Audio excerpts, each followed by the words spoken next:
Cut open the skin of a lacquer tree, stick a shell into the opening. The natural liquid that falls out like teardrops is what we call Chinese lacquer. At this moment, the lacquer has a creamy color, which will darken after an oxidation process. In China, people have been using lacquer for over 7,000 years since the He culture during the Neolithic period.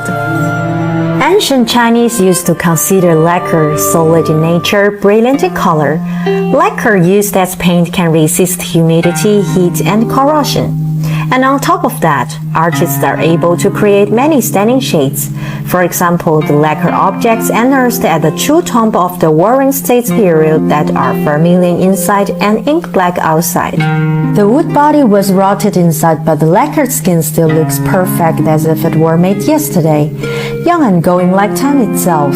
The cultural connotations of lacquer are modesty, kindness, simplicity, majesty, and everlastingness.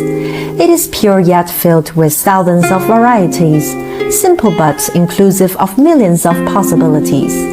Guomoro wrote this poem. The lacquer from Xishu is used to make Fuzhou bodiless lacquerware. From hands that could stun everyone, anything can be made and glow. The Fuzhou bodiless lacquer objects are a type of lacquerware whose body is made of mud or plaster. Artists would laminate the body with layers of rainy clothes or silk, leave it air-dried and get rid of the original body. Then they make the lacquer fillings by mixing big-grained, medium-grained, and fine-grained ash made of smashed bricks with raw lacquer. Using the fillings as the foundation, they would paint layers over the mold. Days of painting efforts will become a shield against the flowing time. As the last step, artists would polish the objects with sandpaper and in water for a shinier, perfect look. It is a challenge for lacquer artists of our day to look for modern meanings and free expressions in a traditional medium.